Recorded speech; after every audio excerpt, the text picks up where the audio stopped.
Welcome to your Pelvic Health podcast. This is Susan Winograd, the founder of Pelvic Core Rehab, and I am thrilled to be your host today. Today we have someone super special because he claims to cut through the bullshit, and I love that. His name is Antony Lo, and he's definitely a jack of all trades. He's a musculoskeletal orthopedic, sports and pelvic health physical therapist. He runs the Physio Detective Clinic, My PT Education, the Women's Health Podcast, and the Diastasis Project. Oh my goodness, Antony, you also have a wife and 3 kids, right? Yes, apparently. God bless your wife. That's all I have to say, because you've got a lot going on, my friend. Antony, I want to introduce you. I want you to tell the listeners about yourself, but I have given you a new name. Okay. Can I tell you? Can I share? You Sure. are the field philosopher. That's what I've coined. I've coined you the field philosopher. I think it's going to pick up. I think everyone's going to start calling you the physical therapy philosopher because you don't take anything for face value, which I love. And, we had connected a few years ago, but I've been watching you, my friend, and I listen to you everywhere. And sometimes I listen to you and I'm like, oh, geez, why didn't I ask those questions? So, thank you for asking all the hard questions. There's one major thing I disagree with you on before we start that we need to iron out, Antony. You claim that you live in the best city in the world, which is Sydney, Australia. And I beg to differ. I think Boca Raton, Florida is the best city in the world. So how are we going to work that out? Well, I guess I could visit Boca and you could visit the best city in the world. Well, how about if I absolutely would like to come visit and you can come to Boca, but I have to tell you I live 5 miles from the beach, so you might not want to leave. Only 5 miles. I'm 500 yards from one beach. I'm about less than 2 miles from another beach, and good surf beaches, I'm like 20 minutes from. All right, fine. You win. Fine. I give up. Antony, can you please tell our listeners a little bit about yourself? Yeah, I do online and in-person consultations, and I help people who have all sorts of problems, back pain, neck pain. I do consultant type work. So people who aren't getting better with the usual, physical therapists and doctors and other people refer to me, as well as just seeing people without referral, like they just need somebody to help them for their sports injury on the weekend. So I do the complicated as well as I do the usual that everybody else does. And I do it online as well as in person. I do online and in-person education. And there's the podcast and the Diastasis Project is something because I want people to get information that's of good quality without having to pay an arm and a leg for a program that makes promises and then doesn't deliver, or it just has information that's not really accurate. So, that started because of all the frustration that I had from seeing this stuff out there. So it's got lots of consults in it. It's got, I'm just slowly building it out because it's all done through donations. Wow. Of time and money, and I just wear the cost at the moment. That's amazing. And that is really the topic that I would love to dive into today is busting myths on diastasis rectus abdominis. Our listeners, we have clinicians that listen, but I would say the vast majority are the people. This podcast is for the people. So could you tell our listeners what diastasis rectus abdominis is? I think that most of our listeners probably, have their own idea, but I would love for us to give them an accurate idea of what it is. Sure. So technically, diastasis is the widening of the 2 six-pack muscles, the rectus abdominis. And that's what diastasis is. However, lots of people call other things diastasis. So, a rounded belly, the look that you have when you're after giving birth, and it looks like you're still pregnant, but you're not. Right. That could be from diastasis, but that could be from stretching other tissues as well. And a lot of people don't realize, but the skin and the fat that sits in front of the muscles, that doesn't actually it's not diastasis technically, but it all gets lumped into the same thing. Right. So I think it's important to acknowledge technically what it is, but it's also important to acknowledge what people see as being an issue for them, because really that's what matters at the end of the day is what is your goal and what do you want to achieve, and where are you right now.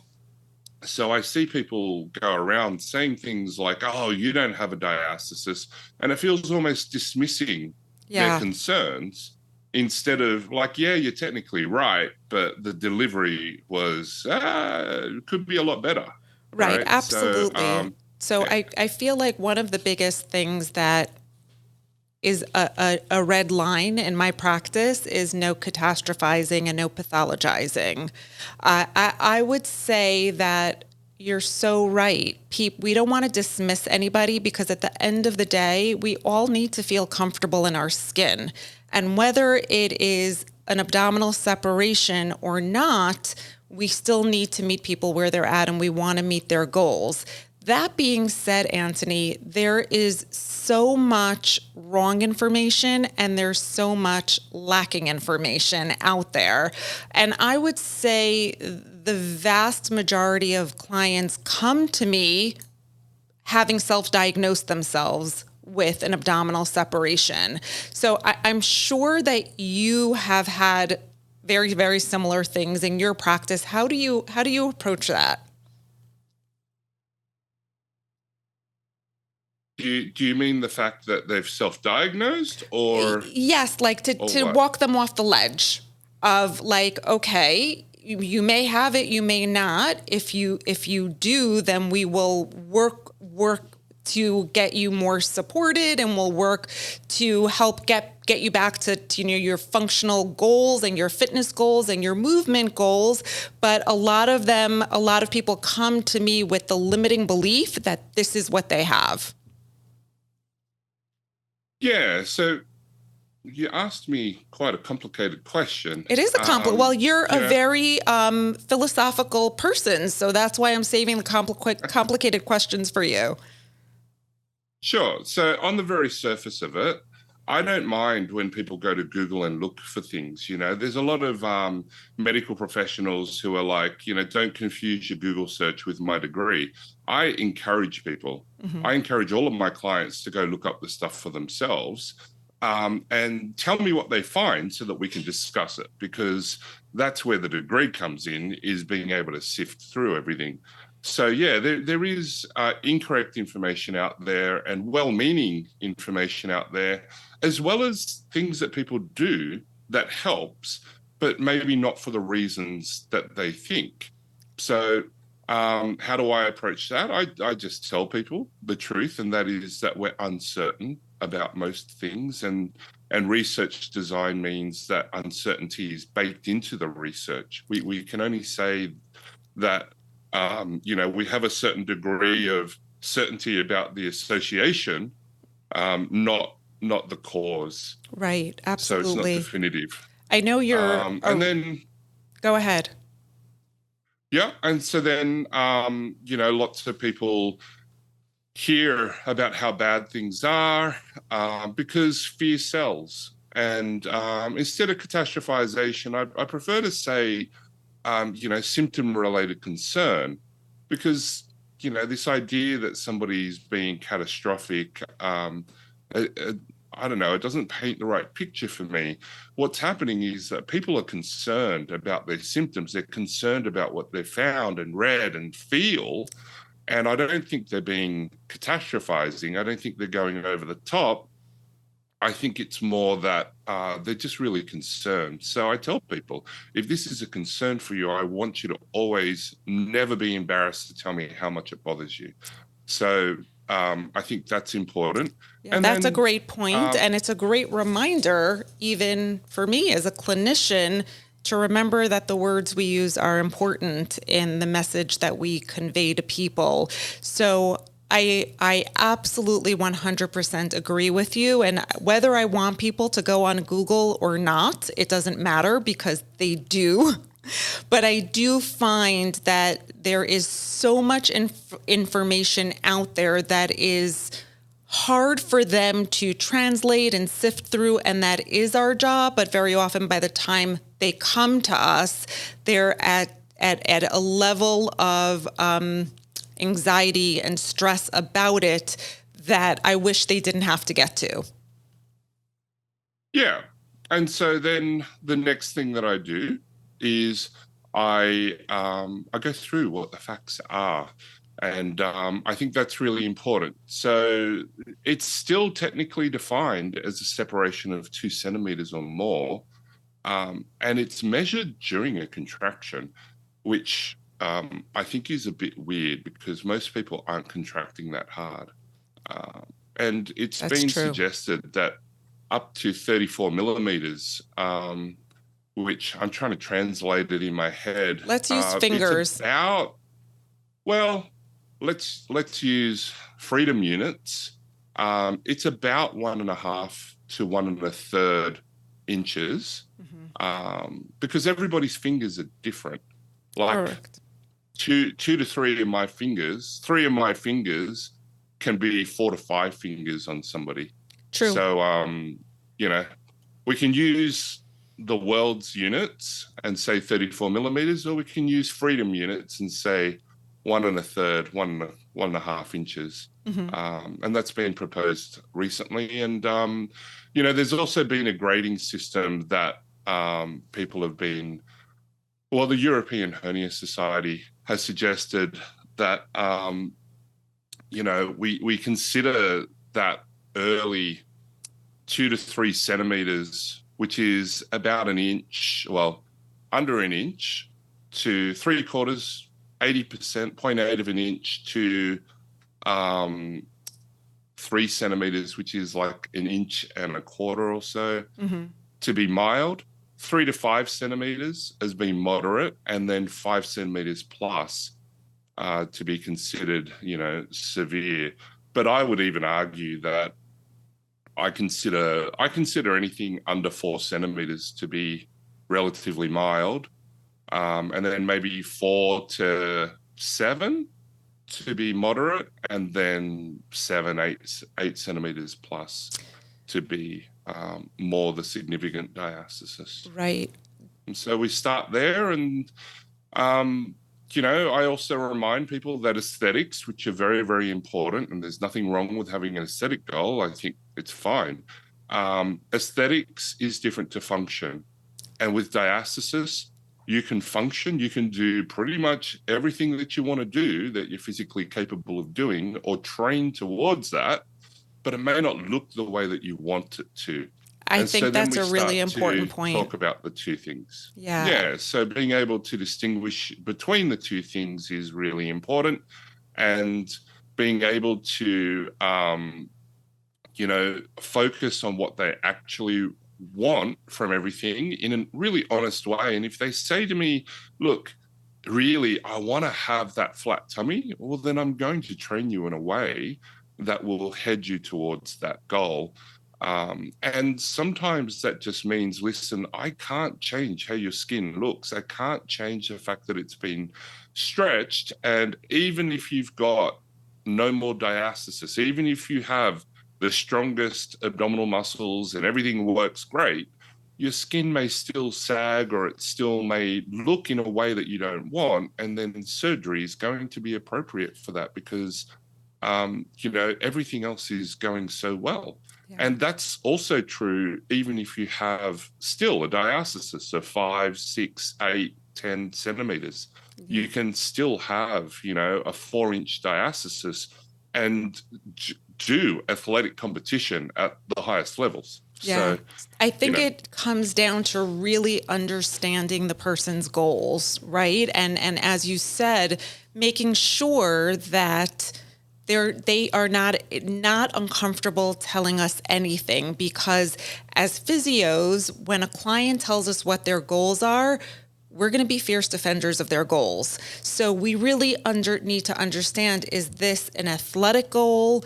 Is it an aesthetic goal? Because that might be, they are two different approaches. And in order to cultivate the most individualized program for them, we really, really need to understand their goals. And I think it's also really, really important, like you just said, if someone really wants that washboard abs and they have an abdominal wall that doesn't feel comfortable for them, and they decide to do something about it with conventional medicine, that it's okay, and that we meet people where they're at. And everybody has to do what they're comfortable with so that they're comfortable in their own skin.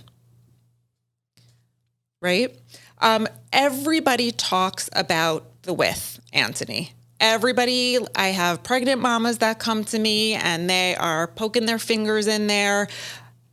When you're looking at an abdominal separation, at a DRA, can you tell our listeners how you assess it?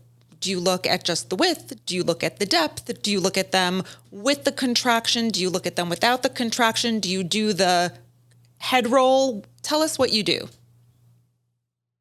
Yeah, I think it's important to think about what you just said, which is what's their goal.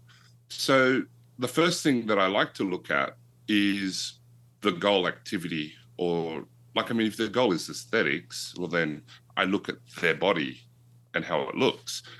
So I start with what they want to do.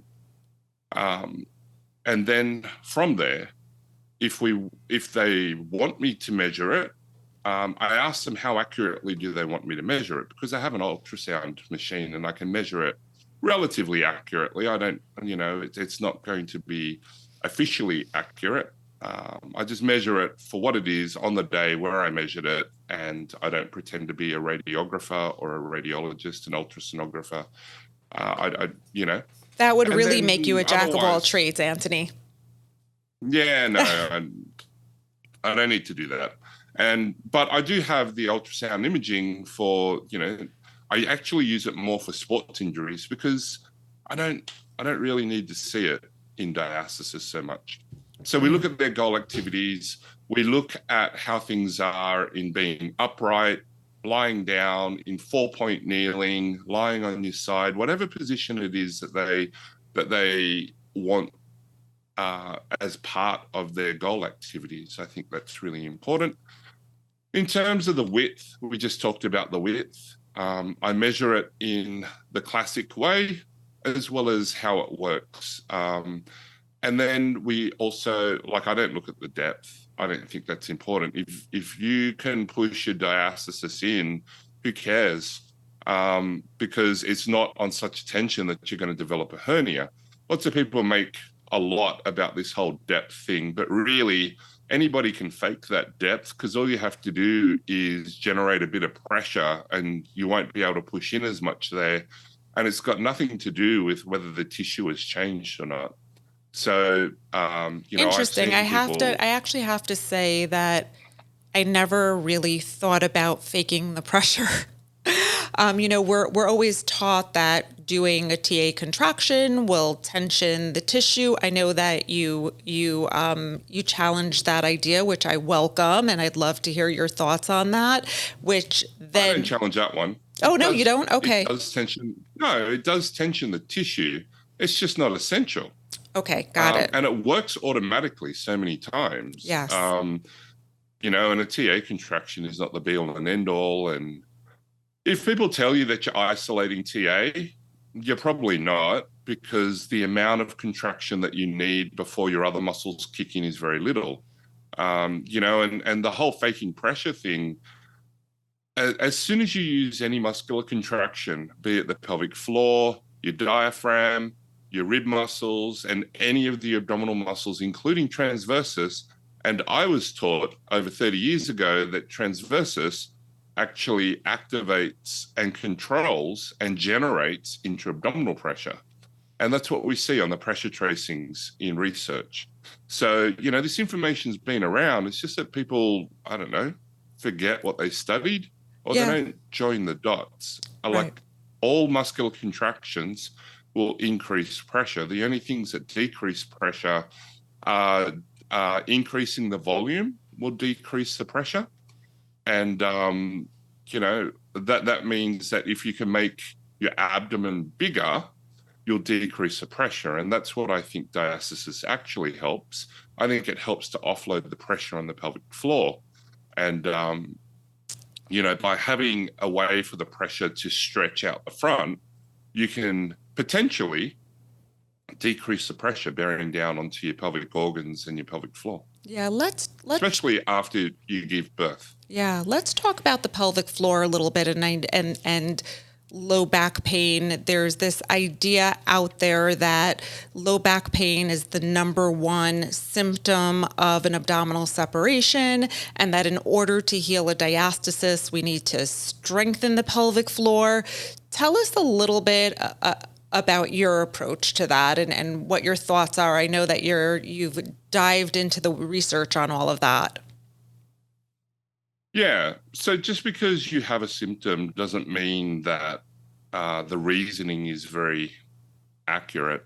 So we know that most people, 80+% of people, will have low back pain in their lifetime.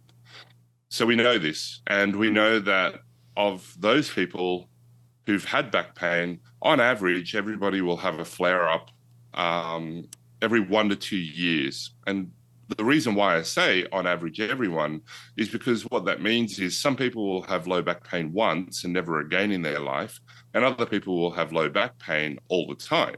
So when you average it out over everybody, it's about every 1 to 2 years, people have a low back pain that they notice, not more than just I'm sore from doing some exercise or some gardening or some chores or whatever, So that's just the baseline low back pain type stuff.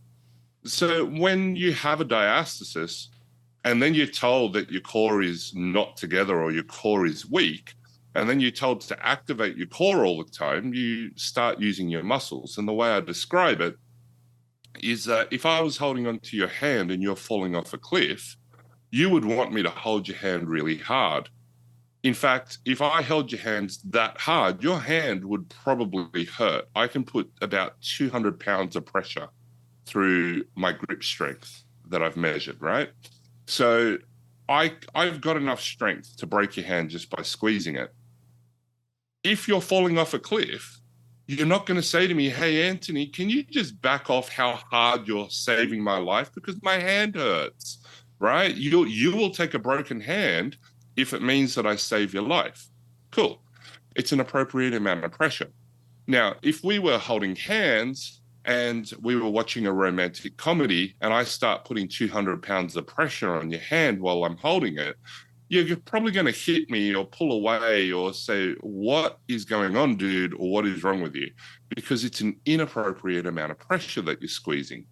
And so we know that when you compress joints and bones and tissues and things like that, you can get symptoms such as pain. And one of the reasons why might be because you're actually overactive in your muscles. And we see this in the research as well. It's not a proven cause thing, okay? But we see in people with low back pain that they actually have more core muscle activity than people without low back pain. Now, is it because they're in pain? I think a lot of people are in pain and so they use their core muscles because they're in pain. Nobody ever says, oh, I've got pain, I'm even more relaxed than when I'm not in pain. Nobody ever does that. Right. Like it makes you contract. And what if the reaction to your diastasis, one of the reasons why you have back pain is because you keep squeezing on your back joints with all your core muscles? What if that's the reason why you have pain? And there's many reasons why people have pain. But I've seen a lot of people where I just point out that maybe you don't have to use your core like that. Maybe that stuff is wrong. Maybe the research is saying because it does, that there is no perfect posture. There is no perfect core contractions. Like all of that stuff helps low back pain on average, the same as everything else, including picking up a magical stone on a beach, if you like. Yeah. So it's important to acknowledge that there's many reasons for low back pain. One of them is the reaction to diastasis might cause you to always try to use your core.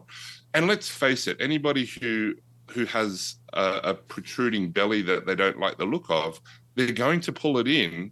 And to pull it in, you have to use muscles. Right. And if you just always have that squeeze on, that might be the thing that's causing some of your symptoms. Absolutely. And that could be pelvic floor symptoms, like pelvic organ prolapse symptoms, incontinence symptoms, and that can be pelvic pain and low back pain. Yeah. So what if your symptoms are from your reaction to the diagnosis of diastasis instead of the diastasis itself being the problem? Well, I think with pain and what we do, so much of it is the chicken or the egg, right? And we talk about with my clients all the time how we're not designed as humans to suck and grip all the time, yet we have so many clients who want the look of their abdominal wall to look different, or they are in pain, so they're, over activating, and maybe we need to teach them tension to task principles. And a lot of times we just need to teach people to let go a little bit. So I think that's super interesting. Yeah, that's why I developed tension to task, to help people understand that there is an appropriate amount of tension for a task. And instead of using the most amount of tension that you could do for a task, use the least amount of tension that you can use for the task. So, right. So, Antony, I know that was your term, tension to task. I love it. Can you, and I do give you credit for it all the time, when you're working with an athlete in your clinic, how do you assess whether if they have an abdominal separation, what are you looking for to see if they're implementing tension to task principles? I want to talk about, just to put a few things on the table, I want to talk about posture. We'll get back to that in a minute, but this is a good segue into doming, bulging, all of those things that we are kind of trained to look for and determine if they're red flags, if you will. So when you're in the clinic and you're training someone, what are you looking for clinically to determine if they are implementing your tension to task principles? Right. Okay. So tension to task for me is, are you using the right amount of effort for the task at hand? And so you should be using the least amount to achieve the task in a way that you want to achieve it.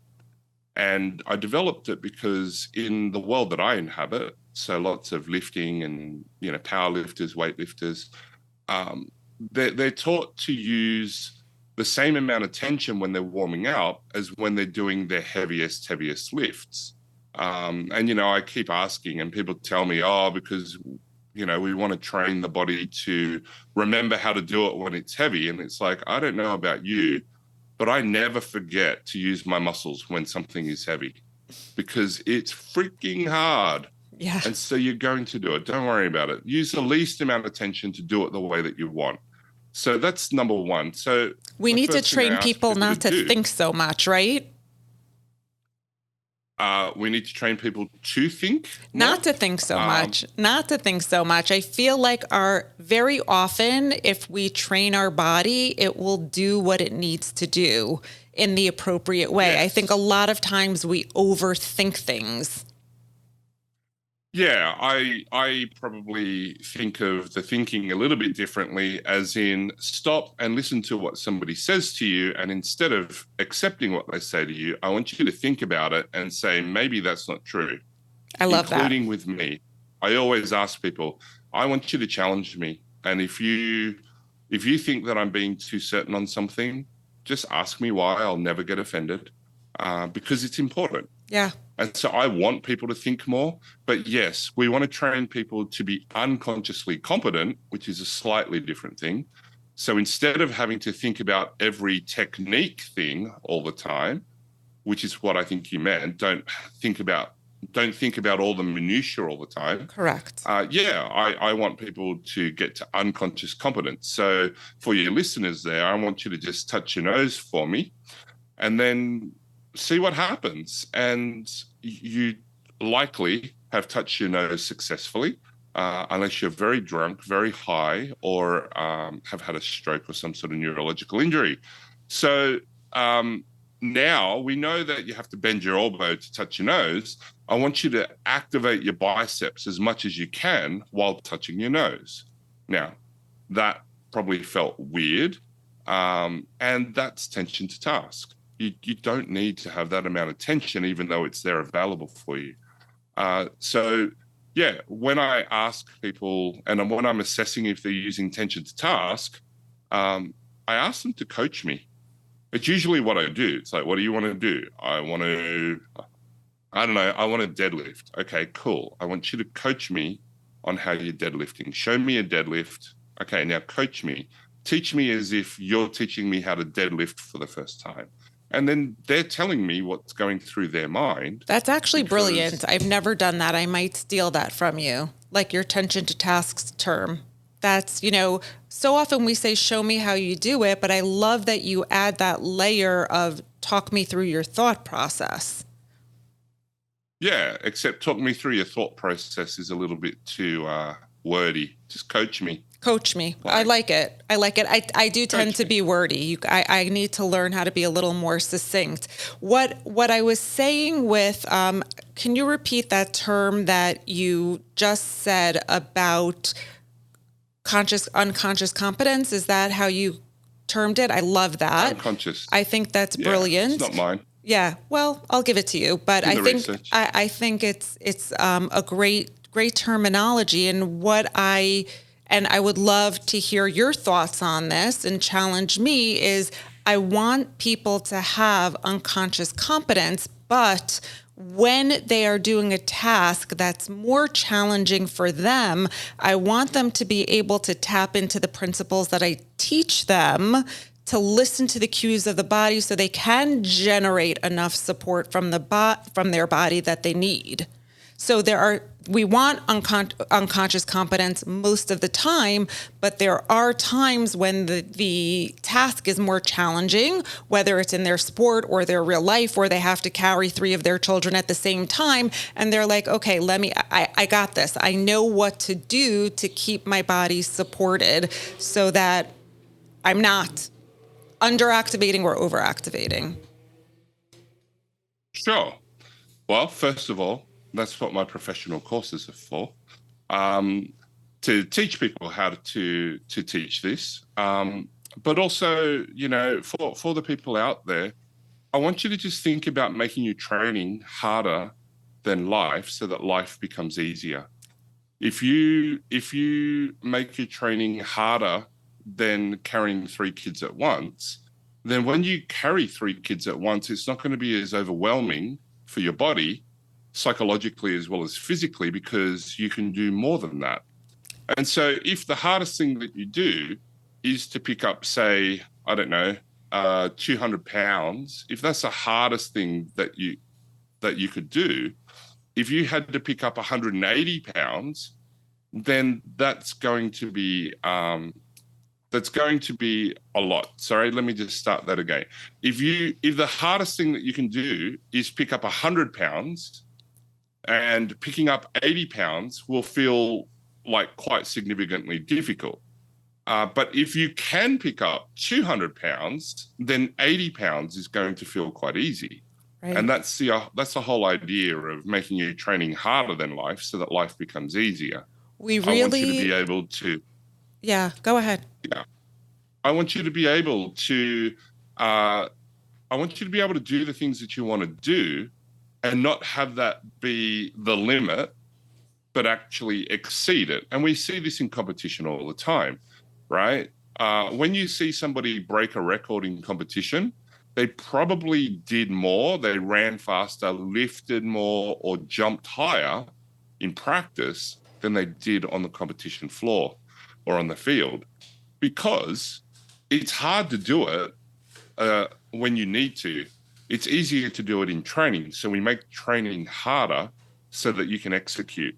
And the quality of your practice is important. If you only practice one way, I call that the pillar of performance, because that, there's only so high you can build a pillar before it falls over. But I want people to have a pyramid of performance. So at lower loads, they can do more variability comfortably.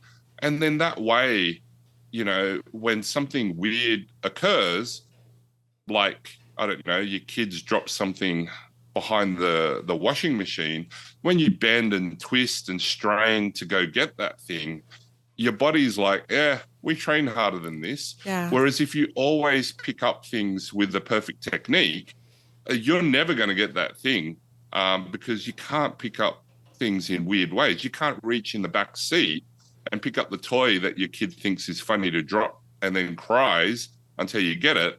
You can't go and twist and pick that up unless you're training for something that difficult. Yeah, it's so and true. It's not even that difficult a task. We tend to undertrain people. I wonder why that is. I'm sure I don't know. Yeah, I don't know either. When it comes to elite athletes, I think we do a really good job training them, but for some reason, when it comes to moms whose sport is, getting a toy from behind the dryer, I think a lot of us, and I'm sure I've been guilty of this in the past, we tend to undertrain people, and we need to, improve. I love that you said we need to train them harder than what they need to do in real life, which leads me to the next thing that I've heard you say so many times. And you're right, I do need to take your course. I know you're going to be in Florida and Jacksonville. It's like 4 hours away. I think I need to take a little staycation with you. But I love that you've said so many times we need to train movements, not muscles.